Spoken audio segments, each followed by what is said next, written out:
Welcome to Cyberspace, the podcast that helps you understand your world. Happy holidays. I'm your host, Leslie Poston, and today we're diving into something that couldn't be more timely: the psychology of holiday consumerism and its impact on our mental health, our communities, and our world. I want to begin by mentioning recent events that brought these issues into sharp focus for me. And they're the reason we're doing this podcast today.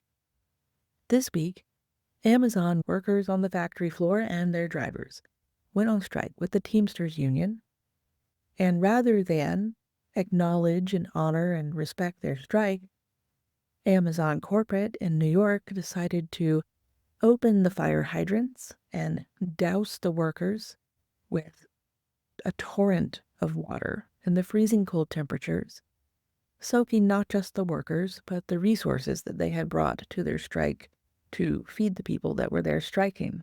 Now, regardless of how you feel about protest personally, protest has a long history in America, which is where this podcast is based. That's a peaceful way to have your thoughts known. So this response by corporate, especially on the heels of the United Healthcare CEO incident and other things in the last 2 weeks, just seemed to warrant a mention. And I want to acknowledge that this episode touches on some challenging topics, from labor rights to wealth inequality, from environmental concerns to family tensions, but as always on Cyberspace, I'm going to approach these issues through the lens of psychological research. We want to seek to understand not just what's happening, but why it matters for our collective well-being.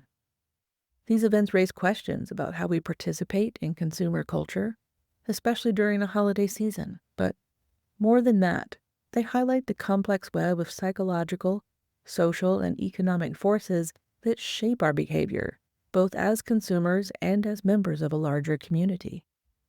Let's take a look at some research about decision-making under stress that really illuminates what we're all experiencing right now. A recent study showed that when we're under pressure, like during the holiday shopping season, our brains actually process information differently. The researchers found that stress activates the amygdala while suppressing activity in the prefrontal cortex, essentially shifting us from thoughtful decision-making to more reactive emotional responses.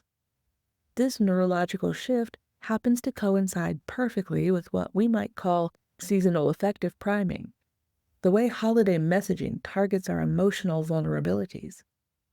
Let's start with something many of us are experiencing right now: that unique psychological pressure cooker of holiday consumption. The research here is fascinating. When we look at recent studies, we see that holiday marketing goes far beyond simply promoting products. It actually activates deep-seated emotional associations with childhood memories, family connections, and social status. Other research has revealed something fascinating about how marketing manipulates our fear of missing out during the holiday season. One study tracked consumer behavior during flash sales and limited-time offers, finding that scarcity marketing triggers what researchers call loss aversion panic, a state where our fear of missing out actually overrides our normal decision-making processes. Researchers have identified a phenomenon they named digital urgency syndrome, where the combination of countdown timers, limited stock indicators, and social proof, such as 12 other people have this in their cart right now, creates a perfect storm of psychological pressure.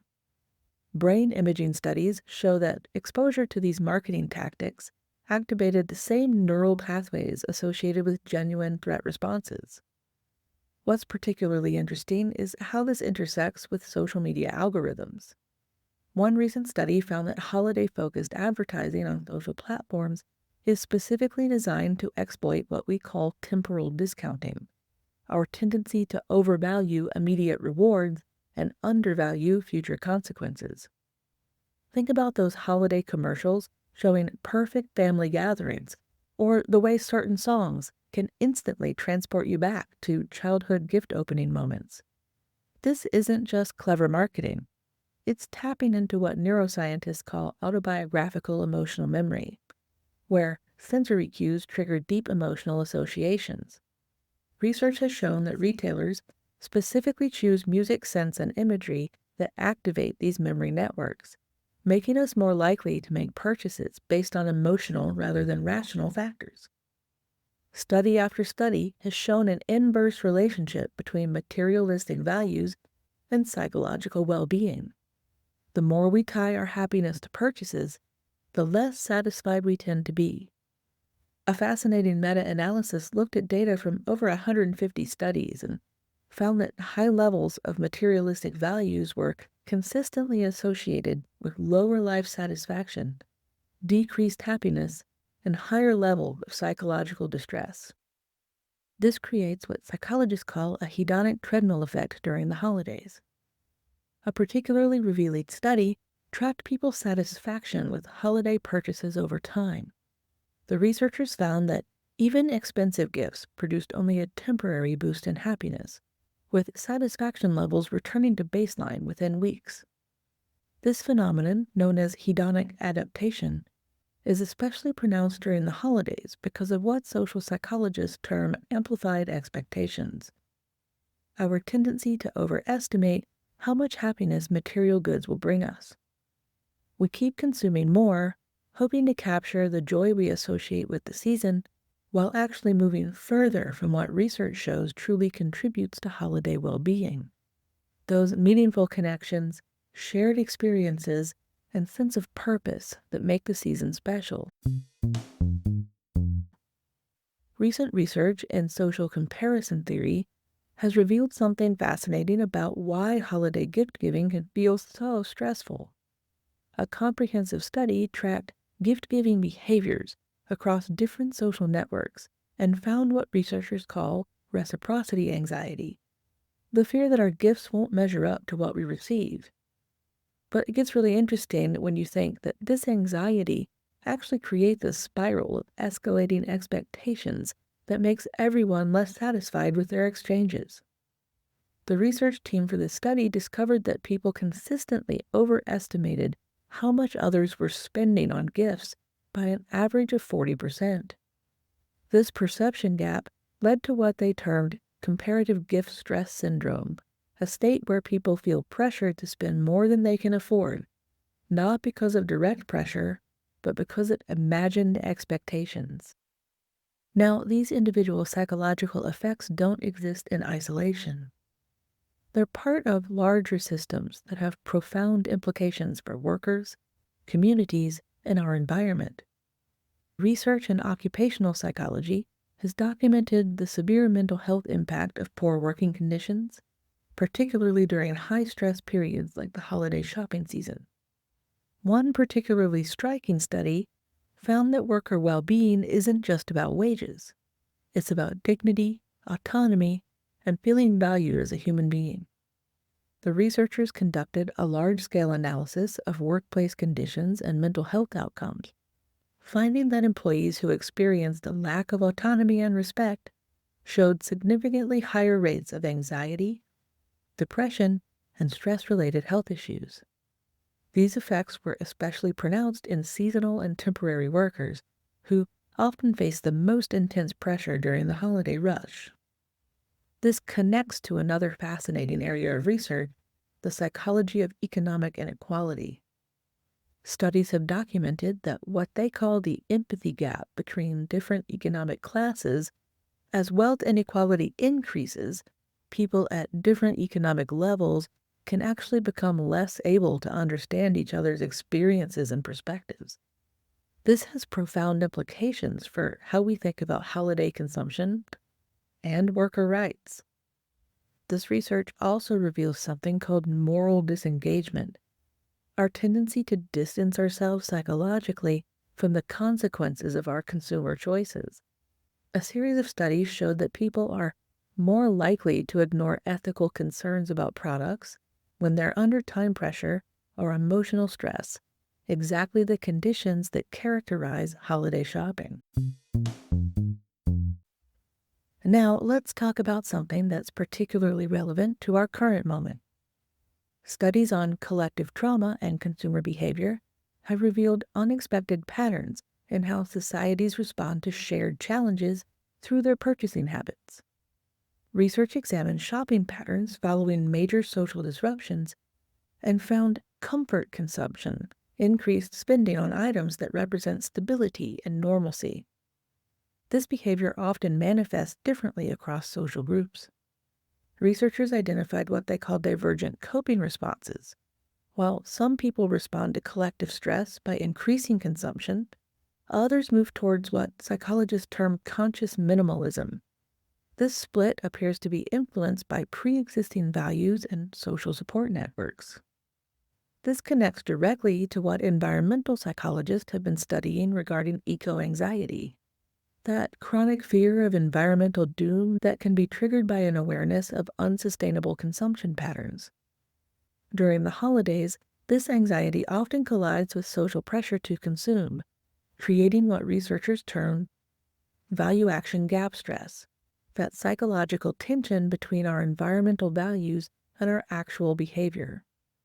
Environmental psychologists have documented this phenomenon extensively, finding that this cognitive dissonance can lead to what they call environmental learned helplessness, a state where people become overwhelmed by ecological concerns and paradoxically become less likely to take positive action. The intersection of consumerism and environmental psychology reveals another fascinating pattern, what researchers call compensatory consumption. Studies have shown that people often try to address feelings of ecological anxiety through purchasing green products, even when reducing consumption would be more effective. This creates a complex feedback loop where consumer culture co-opts environmental concerns into yet another form of consumption. Social identity research adds another layer to this understanding. Studies have shown that our consumer choices are deeply tied to what psychologists call identity signaling. We often buy things not for their practical value, but to communicate something about who we are and what we value. During the holidays, this identity signaling becomes even more pronounced, as gifts become symbols of our relationships and our values. Let's look at something that might actually make you feel more optimistic: the neuroscience of charitable giving versus consumer spending. One study compared brain activity during personal shopping versus charitable giving. The results were remarkable. While both activities activated reward centers in the brain, charitable giving produced longer-lasting activation in areas associated with deep satisfaction and meaning. The researchers identified what they called the helper's high cascade, a neurochemical sequence that begins with the initial pleasure of giving but then triggers secondary releases of neurochemicals associated with social bonding and long-term well-being. This might explain why studies consistently show that spending money on others produces more lasting happiness than spending on ourselves. Now, I know many of you listening are probably wondering how to discuss news items like the Amazon strike or any of these issues with family members who might have different perspectives. Perhaps you're a mom who has put a gift-giving boundary on the grandparents, and the grandparents just won't respect it. So you're caught in this back and forth of ever more excessive gift-giving. This is where research on moral psychology and family communication can be incredibly helpful. The science here points to some fascinating insights about how we can engage in these conversations more effectively. One key finding from family psychology research is the power of starting with shared values. When we begin conversations by highlighting common ground, like our shared concern for worker safety or a family's well-being, we're much more likely to have meaningful dialogue rather than defensive reactions. Consider starting a conversation by saying something like, "I think we all want workers to be treated with respect, especially during the holidays. What are your thoughts on these recent events?" Research in conflict resolution shows us that genuine curiosity leads to more productive conversations than making statements. One study examined thousands of conversations about controversial topics and found that questions which demonstrated genuine curiosity were 3 times more likely to lead to productive dialogue than declarative statements, even when those statements were supported by fact. The researchers identified something they called the empathy information paradox. The finding that providing more information actually becomes counterproductive if empathy hasn't been established first. This is particularly relevant for holiday conversations about consumerism and social justice, where facts alone rarely change minds. When we ask questions like, "What do you think about these strikes?" or "How do you feel about working conditions in major retailers?" we're creating space for real dialogue. And when we share specific stories about workers or communities, we make these abstract issues more concrete and relatable. Something else interesting is that psychological research on persuasion shows that acknowledging complexity and commonality actually strengthens rather than weakens our position. It's perfectly okay to recognize that issues like affordable shopping and worker rights involve complex trade-offs. This kind of nuanced thinking often opens the door to more meaningful conversation. The psychology of digital marketing during the holidays deserves special attention, especially given how sophisticated these techniques have become. Recent research has documented what people are calling algorithmic emotional targeting, the way online retailers use our digital footprints to create highly personalized emotional triggers. One study found that holiday-themed digital marketing creates what researchers term nostalgia-driven vulnerability, a state where emotional memories of past holidays makes us more susceptible to impulse purchases. But here's something that's particularly concerning. Researchers have identified a phenomenon they call digital emotional escalation, where each interaction with holiday marketing content increases our emotional sensitivity to future marketing messages. So what can we do with all of this information? The research in behavioral psychology suggests something really encouraging. Feeling empowered to take action, even small actions, can significantly reduce anxiety and increase well-being. When we make mindful purchasing decisions, we typically experience greater satisfaction and reduced post-purchase regret. When we give experiences rather than things, we're contributing to more lasting happiness. And when we engage in collective action, we're not just making a difference, we're actually building psychological resilience. This brings us to something that usually isn't discussed until after the holidays, what some researchers have termed post-holiday consumption depression. A longitudinal study tracked mood and satisfaction levels from Black Friday through January and found a consistent pattern that they called holiday expectations versus reality deficit. Researchers identified several key factors contributing to this phenomenon: financial stress from holiday overspending, emotional letdown after the season ends, and something you could term consumption guilt, a growing awareness of the gap between our values and our holiday spending behaviors.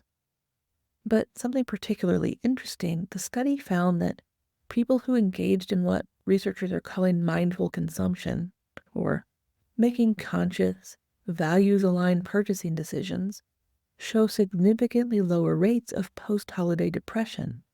This suggests that the way we approach holiday consumption might be just as important as how much we spend.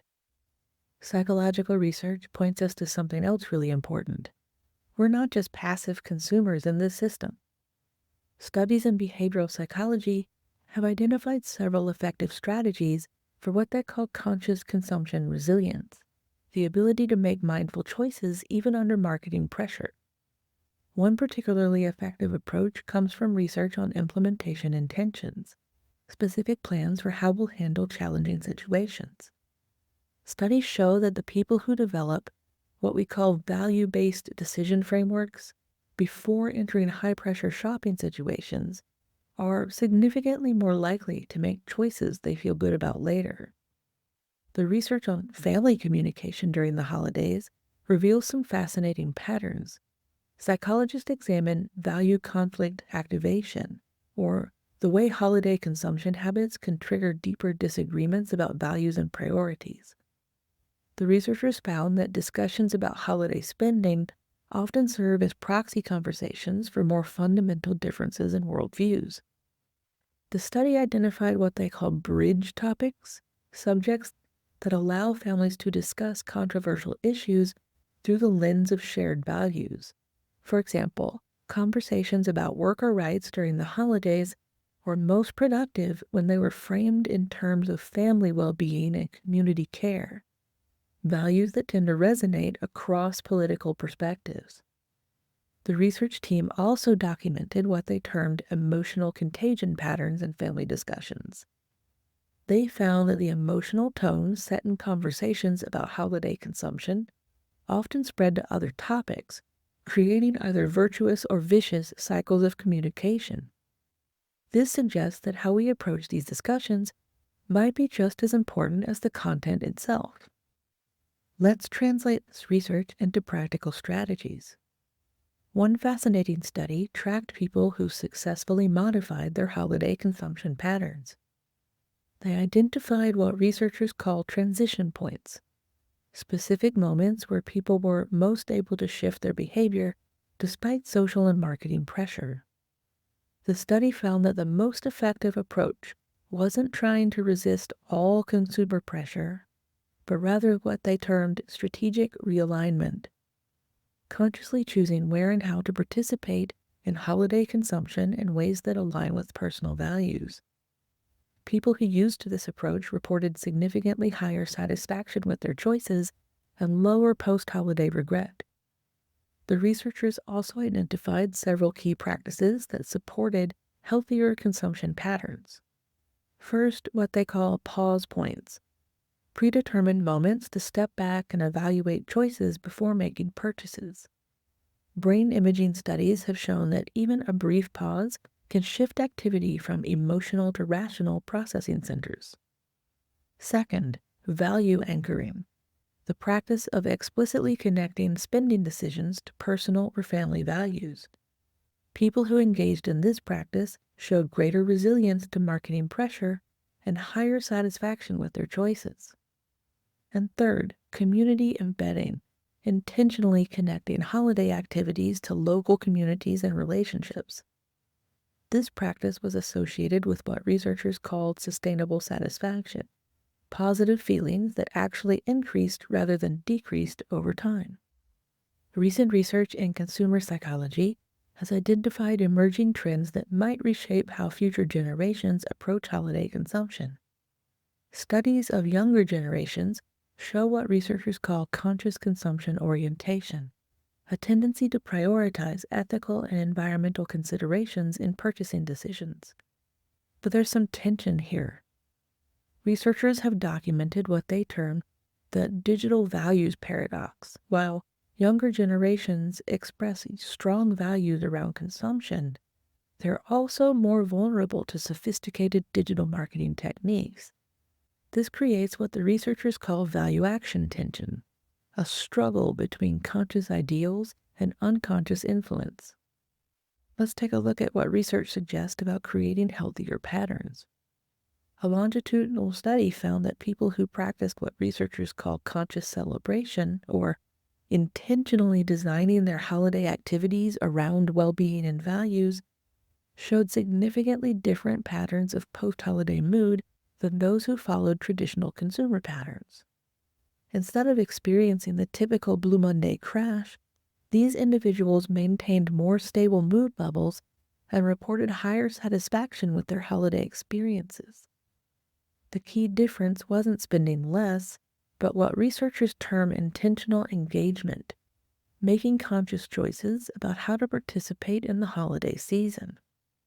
All of the research points to something profound. We're not just passive participants in holiday consumer culture.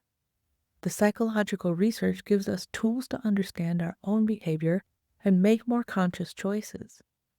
Whether it's recognizing the neural impact of scarcity marketing, understanding the social dynamics of gift giving, or appreciating the relationship between consumption and well-being, this knowledge empowers us to approach the holiday season more mindfully.